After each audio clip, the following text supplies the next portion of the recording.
Hello and welcome. I'm Sue Britz, And I'm Tina Lookbach. Welcome to Retired. the podcast where we talk about what life is like when we put on new tread, new wheels that move us to our next adventure.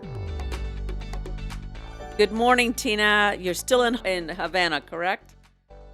I'm still in Havana, and it's a hot Havana day, I tell you. I'll tell you this, though, too. Our technology is working, and let's hope it maintains. Sounds like a plan. Sounds, yeah. Okay, so this is it. We're doing this This American Ex-Wife, How I Ended My Marriage and Started My Life by Lyz Lenz. And we're both rereading the book, and we have some things to say. Too much. We hope that you listeners are also had a chance to read the book and follow along. But if not, this might spark your interest in reading the book. So And Sue, before we begin, can you tell me how you found this? Were you just perusing through a bookstore? I think I recall hearing about her on, it must have been, I don't know, one of the media, like could have been New York Times or NPR or something. And then it's like, oh my gosh, she's speaking to my soul. I need to check out this book. And as soon as I did, I also heard that she had a podcast. She was promoting her book before the book was published, and it's just out this year. So it's a brand new book. Well, I would like to say thank you for sharing this book with me, but it brings up a lot of emotions. So sometimes I think I'm cursing you, but it's an excellent read. You know what's interesting? Before we get into to everything, what I liked, what resonated a lot for me was the fact that this is a younger person, a person of a different generation, and she's so frank and open, talking about things that it creates a safe space for people like you and me who are really kind of reticent to speak about things, even to each other, but in public. It's empowering and beautiful. This woman is fearless and amazing, and I congratulate her. So let's get started.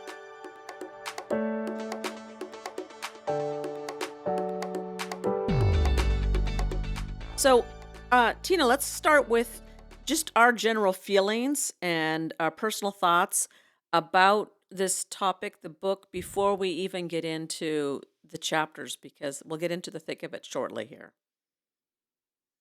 I'd like to say what I texted you yesterday, and I said, finishing chapter 6 now, furious. She speaks of my horrors, same horrors, just different settings and character, name changes. Horrors, Sue. You? Gut response, adjectives, and you answered. Enraged, disgusted, validation. I think that this book opens up so much personal stuff that there's one way to deal with it and talk and relate to it as ourselves and what we've gone through and how we relate to it. The other is to step back and just look at the book as a book and talk about it in generalities and her truth and her story without relating it to us personally. However, we're doing a podcast, so we're going to be personal at the level that each of us, I think, can at this time in life. But I really respect and congratulate Ms. Lentz on opening this conversation Courage. for all. Yes, her courage to give us all courage. You know, the divorce rate's 40% or something like that. And it's not like this is a new story or an unusual story. It's almost a majority story. It's so everyday that it's important uh, to share with everybody. It's important to share our feelings and how to get through this and how to it's in so wrapped up in our society and culture, whether you've gone through divorce or not. You know somebody close to you who has, and its impact is upending. So we have to talk about these things to help each other out, to help our society. I think one of the things that stood out in my mind is that since the dawn of divorce time, it has been initiated 70% by women. And her the big overarching theme is just the inequality within this institution that benefits the man and screws over the woman. And I think that was exactly my experience, initiated by me. And I even wrote in my memoir, and I'd like to share it at some point in this episode today. That was exactly my point. It was not an equal marriage, it was not an equal partnership. There were so many imbalances. And the first person that came into my mind as my hero and my beacon was Rosa Parks, because I felt like I was in my own little feminist movement. It wasn't a, standing up for equal rights in terms of segregation and all of that, but it was still a woman standing up to the system and willing to just be true. And I think that's exactly what Lyz did, is she was willing to stand up and say what was true. And so I would like to read this chapter. Okay, here we go. Ally McBeal and Rosa Parks. I had a vision, an Ally McBeal vision. A couple of them, actually, throughout my separation. For those of you who may be unfamiliar with Ally McBeal, it was a sitcom which took place in the 90s. I used to watch the series faithfully, often with my husband and my best friend, Janine. Ally, the main character, would stop in the middle of a conversation and visualize herself and others acting out ludicrous yet truthful scenes pertaining to a problem or an emotion-filled event she was experiencing. The beauty of it all was it was hers and hers alone to see.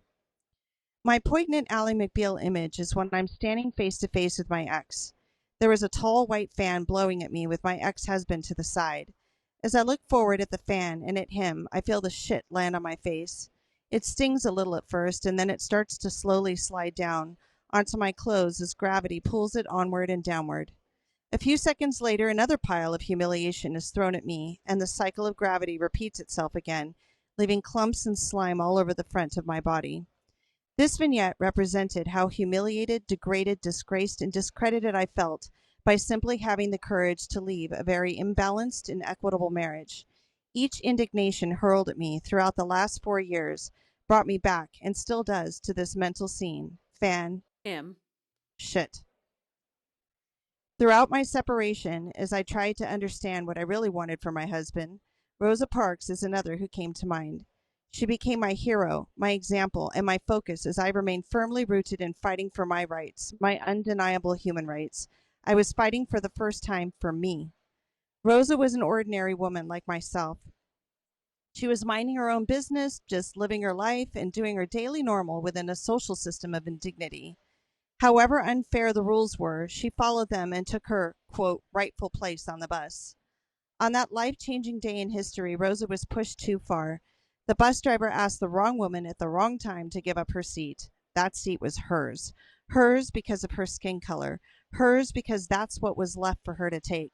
She was asked to give it up for a white man since there were no more seats left for him. Demeaning. Rosa held her ground. It's one thing to face racism in every aspect of your life and to swallow your pride in order to be safe, to not make waves.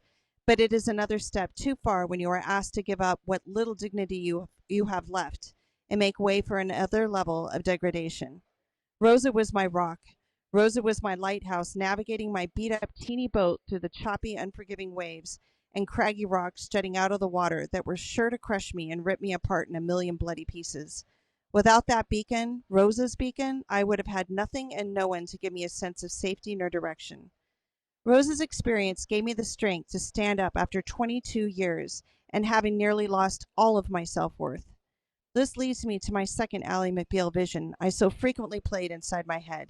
It's me, Tina, little old me, standing alone outside a bus on a foggy, cold day with my picket sign. I am standing atop my soapbox, yelling to my husband with all the force and strength I could muster.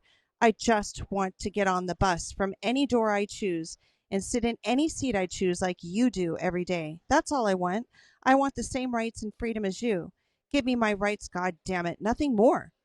And just like that vision, it was always in vain. He never heard me, never respected my words. He would pat me like a dog and remind me that this will probably all pass once I get medicated. I just needed medicine and all would be fine again for both myself and me, for himself and me. I was alone with him by my side, utterly alone. I finally reached a point when I decided that it would be better to leave the marriage and live in a cattle yard with shit up to my ankles. At least there I would have a better chance at finding peace, and I would definitely not be alone.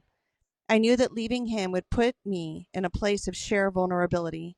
My parents were close to dying at that time. I was an only child, and the remaining family I had lived in Norway, whom I had met only a few times. I stayed at home for 12 years and had lost those years of employment, which would count towards retirement. I never furthered my education during that time, so I'd be low on the salary schedule when I went back to teach.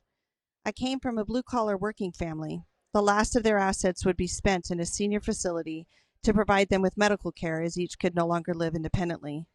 I knew very well this would be a difficult path with major obstacles before me, but never in my wildest dreams did I expect to lose my daughter. I think the greatest fear of any mother or parent is to lose their child, and I did. In my Ally McBeal vision, with shit rolling down my face, I never cried in my vignette. I stood stone cold, braving it with dignity, and I looked directly in front of me, not at the fan, not at Warren, only ahead. Little did I know. That's it. That's it. That's more than it. Wow. Yeah. Um, it's universal. It's just like what Liz is saying. It's so many women's story.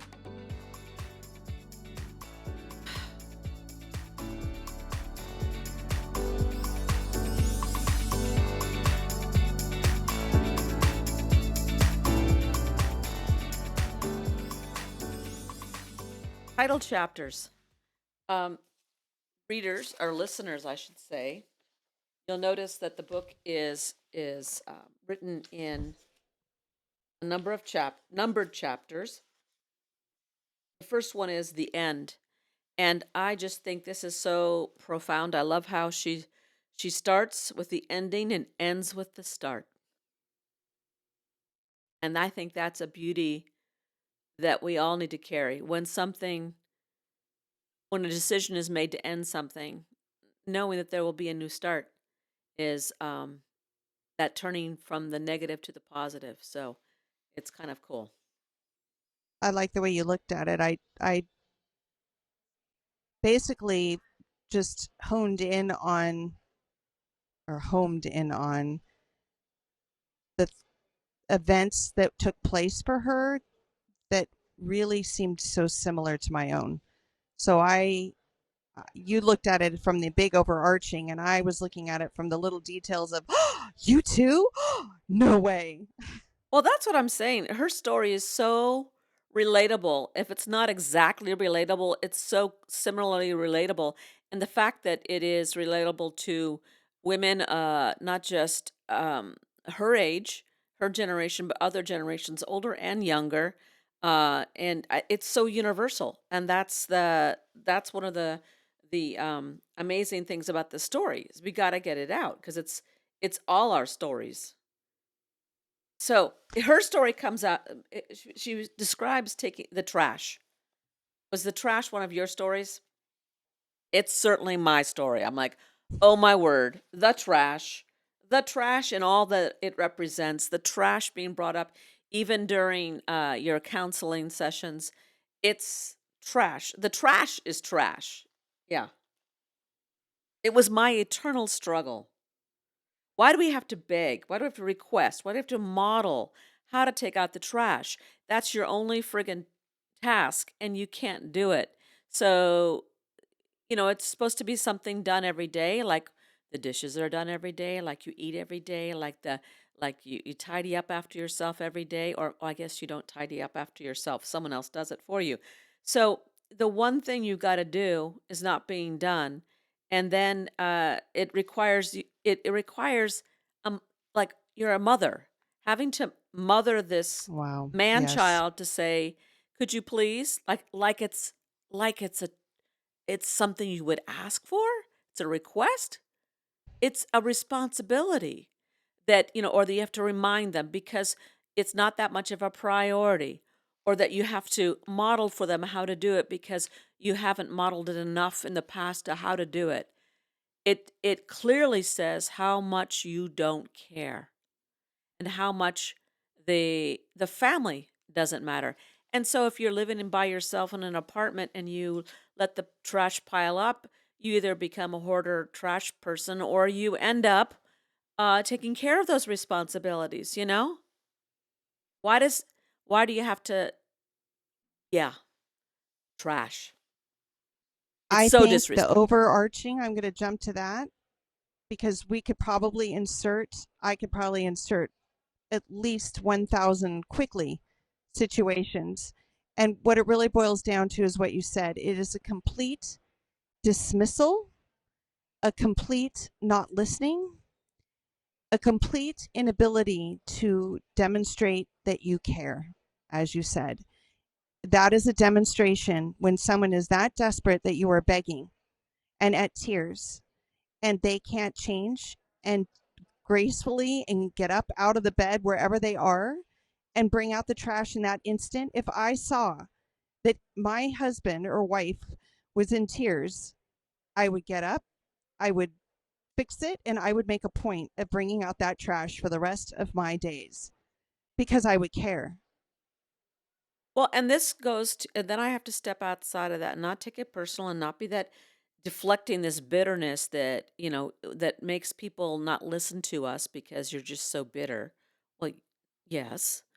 Um, but what it is, and this is what Liz comes back to throughout the book, it's bigger than that. It's a patriarchy. It's the fact that you can be a man and go through life and know, just know all these things will be taken care of because they are, because it's a patriarchy. Mom does it, wife does it, people at Mother work, in law did it. mother-in-law does it, the secretary, of course, it's at work does it.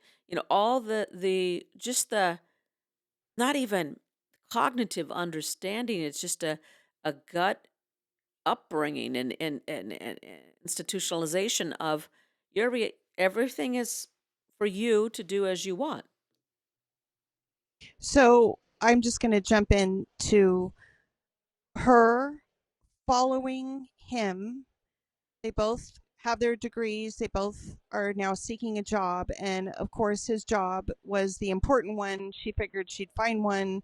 She moves to a place that's away and unfamiliar, not a place she would have ever chosen. And I did the same exact thing. And I just Me think that too. is truly the beginning of losing yourself because you don't stand up for your job. And it does become about his job. And I think, again, it's because we're conditioned, but this also shows you. So I'm 55. You're what, 62? hmm And she's 35.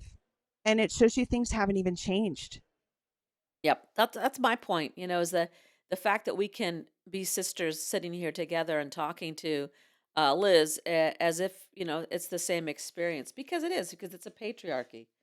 She goes from this thing of the talking about the trash, which is eternal. I mean, just it falling over and how it's dirty, and I mean, there's so many levels of disgust here to the gaslighting that she totally gets. That's her moment that she decides, and it doesn't happen in that second, but the decision is made in her mind where she's going to burn this down because she's done. It's the gaslighting that we'll leave to the end because she does unveil it all the way through the end. But she finds out that she was losing things.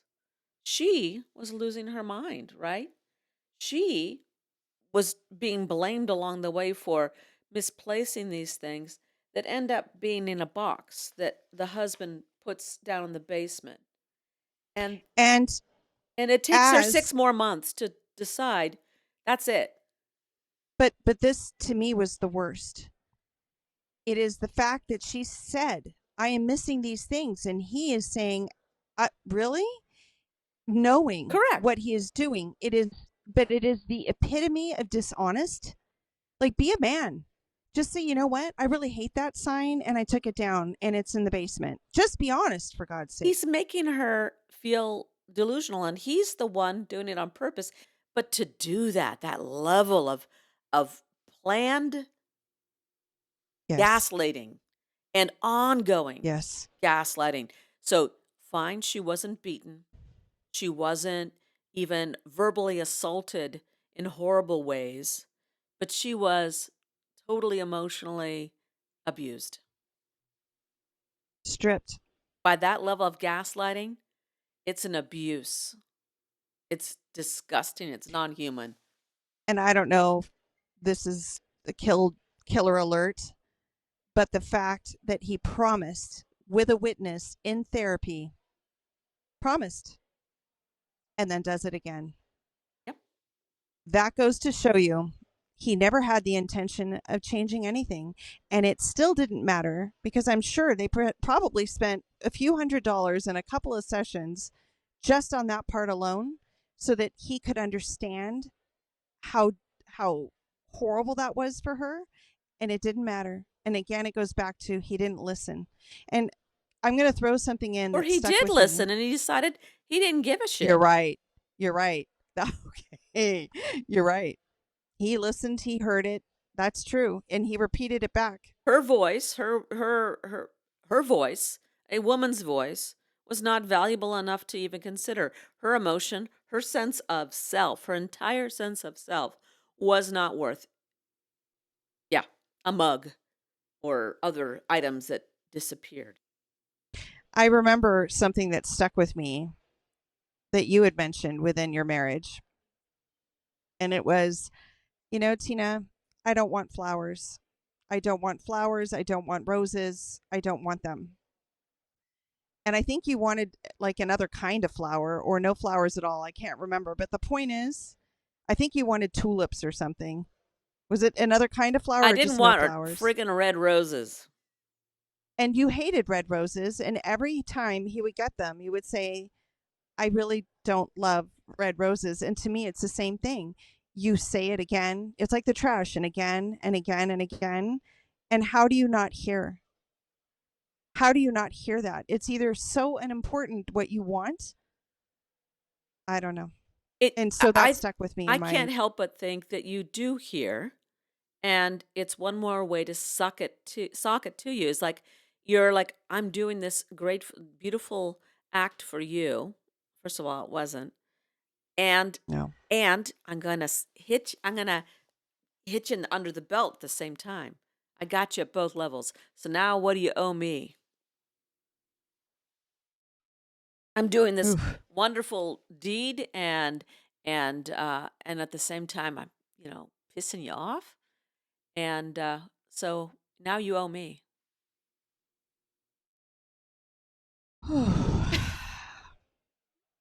I'm remembering where I first heard about this is that she made it had an article in one of the medias that I read, and it was this almost the first chapter. It was like an essay about that, and it's like, oh yes, girl. I mean, you got me at trash. I would have settled for scraps of his efforts. Uh, that was definitely true. You try it. We go to therapy and you say, okay, literally, I'm doing everything around the house, and your job is to take out the trash. And eventually, he took over paying the bills, which of course, that was a I should have not held on to that one, the financial Yeah, part. me too. But it's like you got to have something that is on your brain the whole time that you have to take care of. Anyhow, That's why I sent it over too. Because when we first married, I paid all the bills, took care of the finances, balanced the yep, checkbook, yep, and then it came to the point where you're right. I was overwhelmed. And I think it was truly upon working, being pregnant, miserable, and I finally said, "You know what? Go ahead. Do the bills because I can't do it all and you're not helping with the other things." So, there you go. And right. that was another loss because as you know, I came out of that marriage with little awareness of how the world worked because you lose knowing the learning. And I got married right out of college, so I didn't get to do enough learning about finances, and that stripped me of all knowledge. I put myself in that situation, you could say, because I handed it over, but I did it out of desperation because I too was in fetal position nearly every day, not sleeping, taking on all responsibilities when I was with kids. Well, here's a couple layers of I'm going to take apart what you said. One is, it's easy for people and even ourselves to sit back and blame yourself. But again, we're functioning within a patriarchy where all this stuff is already piled against you, and there's systems in place, very organized systems in place to keep us in our place. In this book, the first chapter, Liz says, as I was working on this book, my husband suggested we have a third child. Wow. Talk about giant red flag. And Um, disconnect. yeah. So let's distract you from your moving forward in your career. Let's distract you from your success that you're going to have, that he's already feeling that there's a lot of success around what she's doing. And let's bring another child into this because the child would distract Tipping you. point. It would also create all this extra work for you so that you can't do it. It would also prove his manhood because he's impregnated her.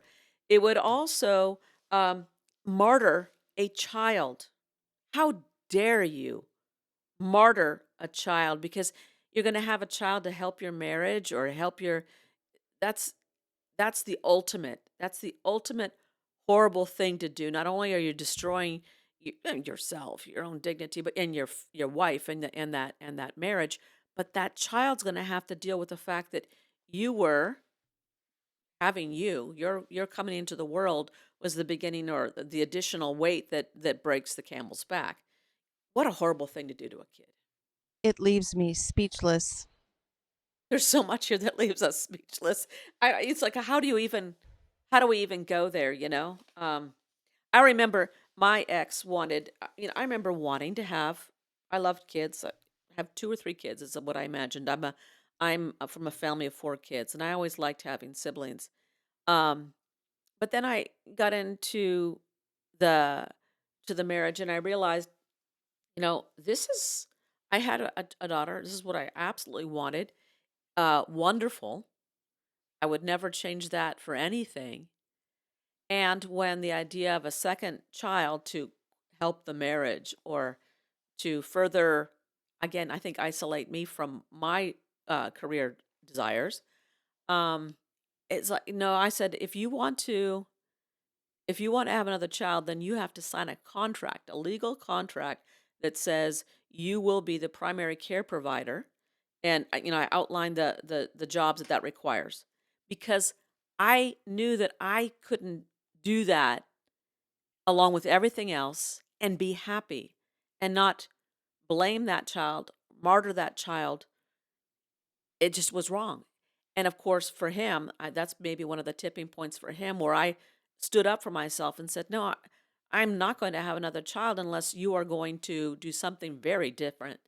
So I stood up for myself at that moment and realized I had to because it was easier because I wasn't hurting a child, not even myself. I wasn't hurting a child. You know, similar idea. I had two.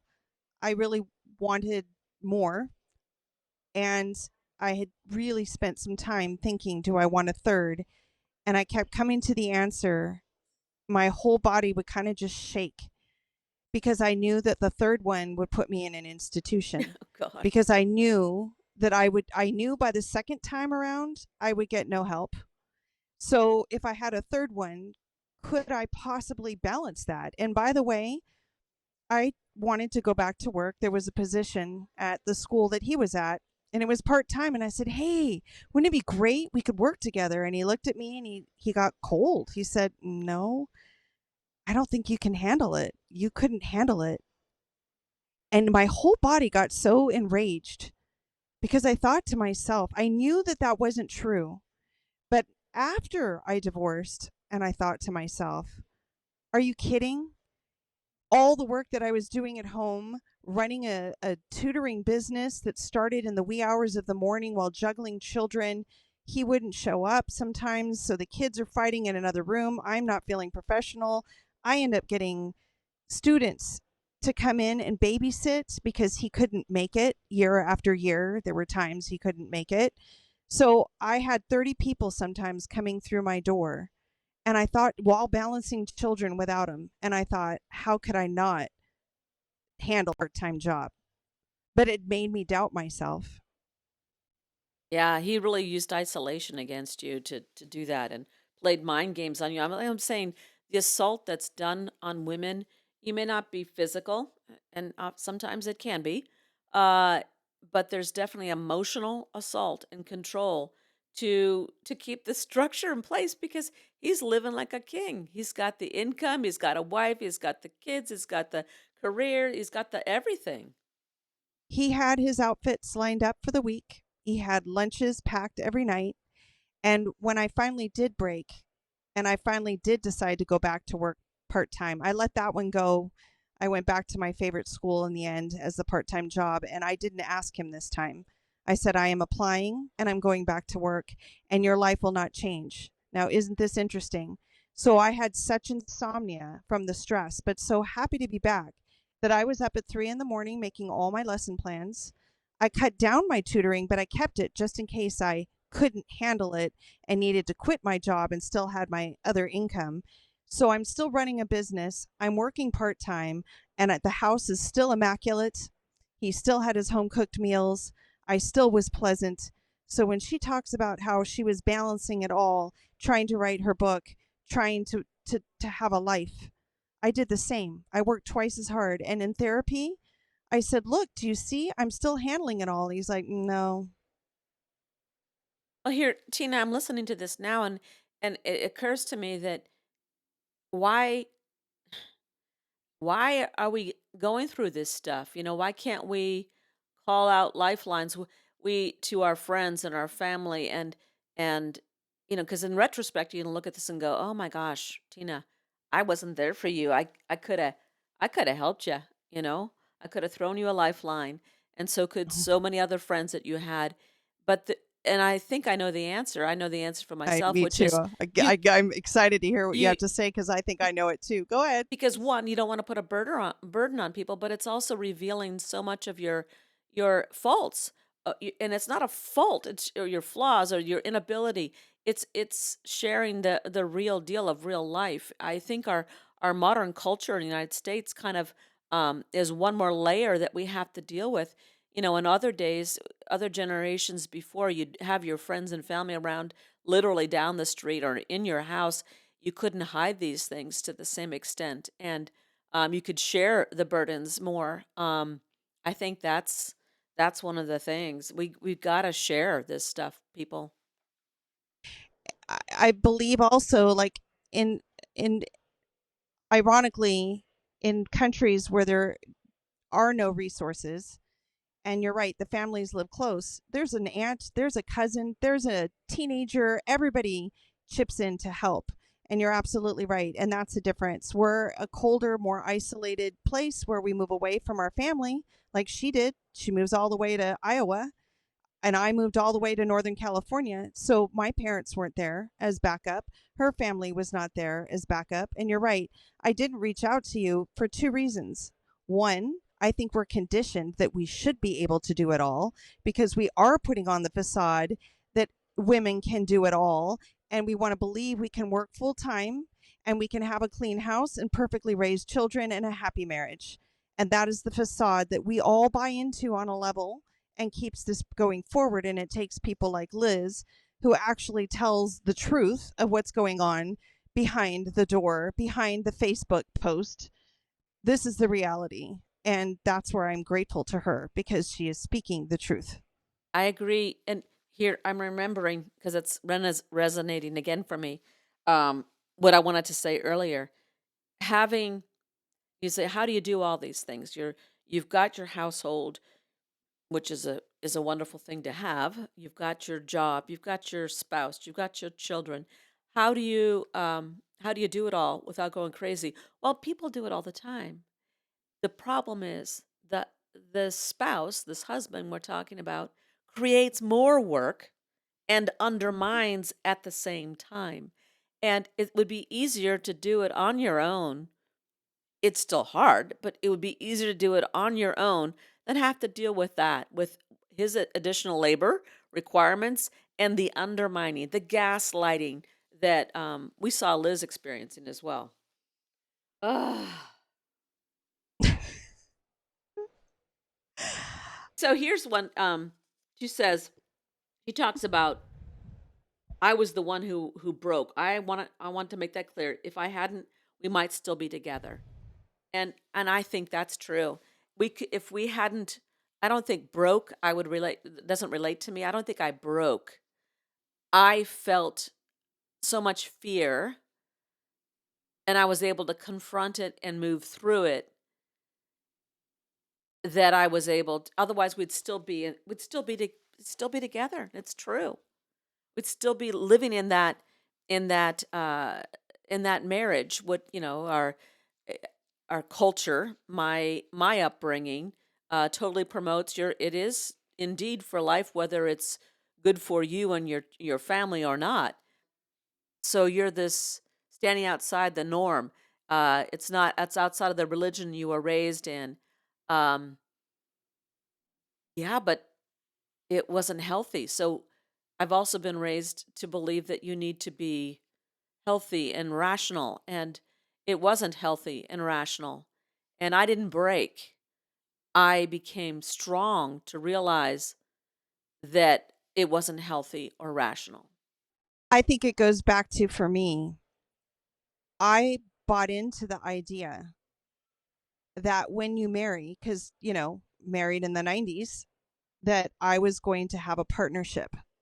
So in Yes. my mind, I was marrying to have a 50-50 partner Yes. who would rise up. We would share the chores, we would share the children, we would share a life. And I realized that there was no sharing. It was so lopsided. I made him an incredible life. I did. And I thank him for the children. That was the beautiful thing and a gift that I will thank him for the rest of my life. My two great gifts. But I think I too hit the point where I realized it's going to be a heck of a lot better for the kids to see a happy mom who feels less stressed, who can be her true self, than to stay in that situation, modeling for them what they are going to think is normal and healthy. Because I tried to cover everything up. I tried to make their life feel like it was the right home, that we were doing all the right things, until I realized this isn't right. And I'm the only one who's going to be brave enough to show that this isn't the way it's supposed to be. That I bought into what is supposed to be as to what is. And I need to let go of the fact that it will never be. For all the years I tried to make it a partnership that was equal and balanced, I had to make a decision: either continue through and accept that imbalance was what it would always be, or break free and give my kids a chance to see me as the real me, a happier me, a grounded me, a stronger me, and to show them that marriage should be something that should be helpful, not hurtful, helpful, not squashing, helpful. It should be helpful. It should make your life lighter. And you're right. For me and for Liz and for you, was it hard after I left? Absolutely, it has been terrible. But has it been lighter at the same time? Yes, it has. Yes, Yeah, it has, because I absolutely. have had one less being to have to contend with and to nurture and to raise. To raise, yeah. Liz says, when it's one woman breaking, it's an individual problem. But when it's more than one woman, it's a societal problem. And that comes back to this idea of this marriage, because I bought in from the same thing, raised in during the equal rights amendment, women's lib, and all that, and there have been advances, but at the same time, it hasn't. From the beginning, I wanted, what I expected really was an equal partner. I was idealistic, and I believe in my value, the value of all human beings, and it and I just I it's so idealistic and naive, I guess. Had I had an equal partner, um, things would be very different. I remember when we were first dating, and that's the gaslighting that occurred. He was on his best behavior apparently. Um, doing modeling what an equal partner would have been. Why did that have to change? So it tells me that it's not, oh, I don't have a model for how to do that. I don't know how to do that.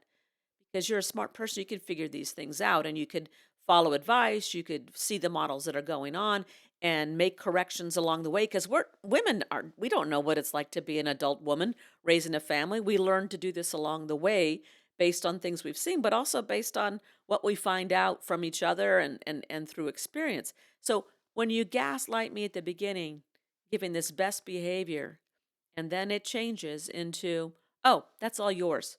You're literally doing everything in the home, everything for the child, everything for me, for him.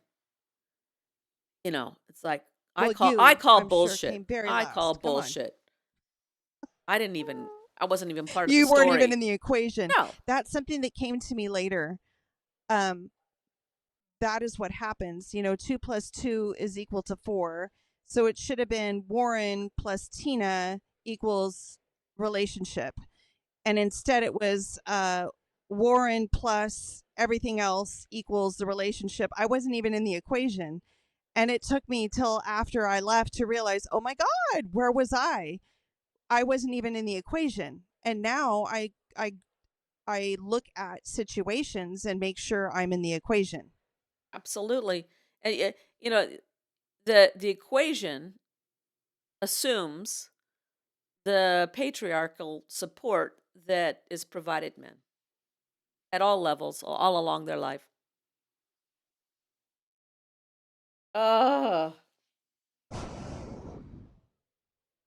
she says, what was compelling about my marriage wasn't its evils or its villains, but its commonplace horror. So I'm going to have a little confessional because when I first divorced and separated, I was truly blaming.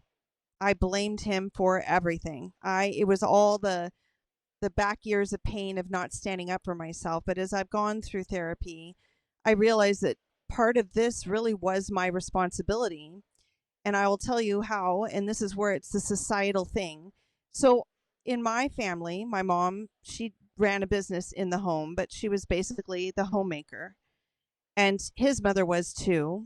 And I was very, at that time, religious, wanted to do all the proper steps and things. And I bought into the whole culture of really the best for the children is for mom to stay at home, keep the house, take care of the husband.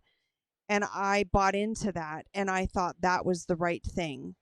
So as I evolved and as I saw the imbalance taking on more responsibility every day, every year, and with both children, and then finally taking on what felt like all of it, but the finances in the backyard,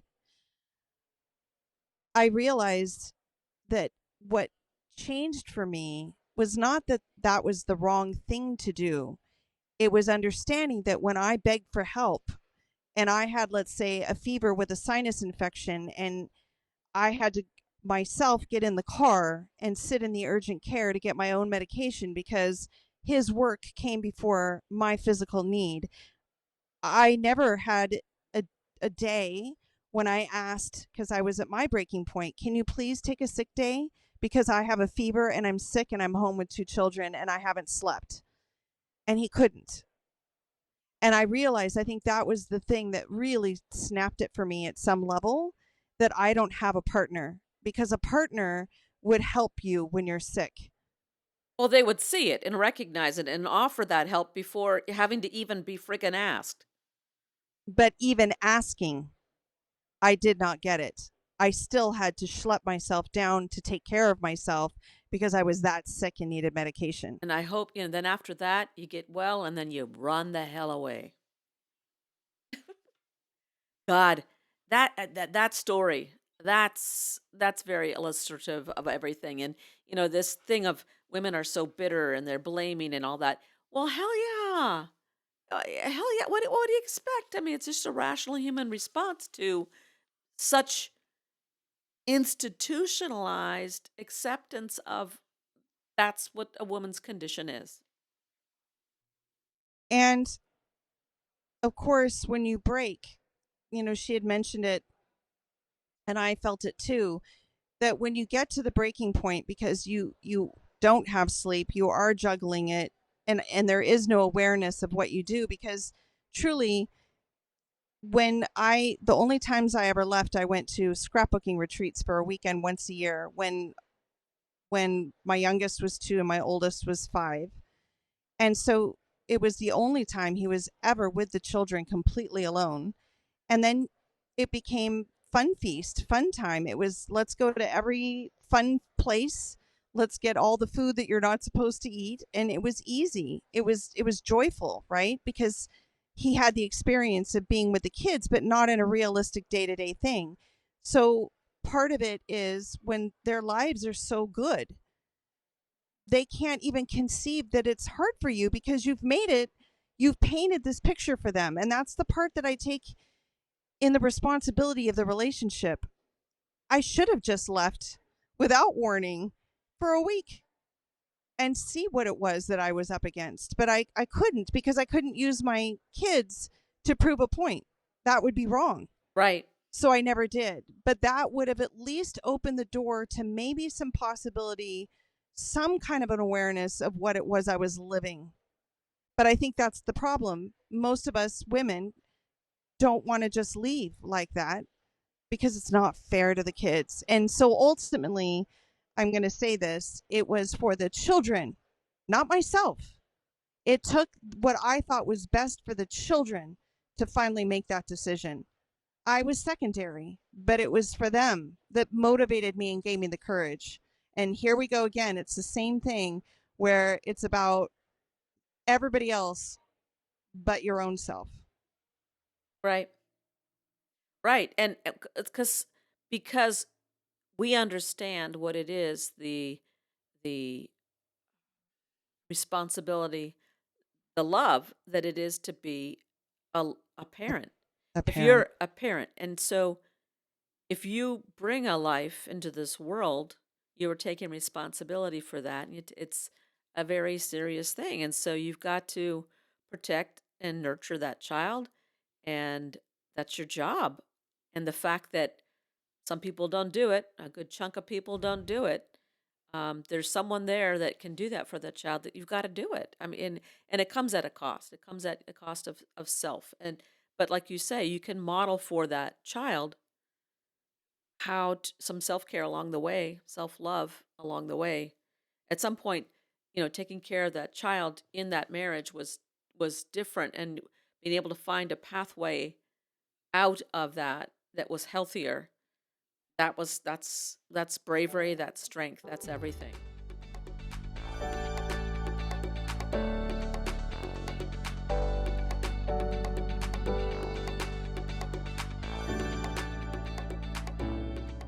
That wraps up this episode of Retired. Thanks for listening. Join us next week on our next adventure in retirement. Until then, please feel free to lend your feedback or ask questions by emailing us at retiredpodcastnewthread@gmail.com. You're invited to follow us on Facebook at Retired Podcast New Thread. Check the show notes for links and contact information. Retired is co-hosted by Sue Britz and Tina Lookbach. It is produced, directed, and edited by me, Sue Britz. Music and graphics are by me too. Please click to subscribe so that you won't miss your chance to join our retired road trip.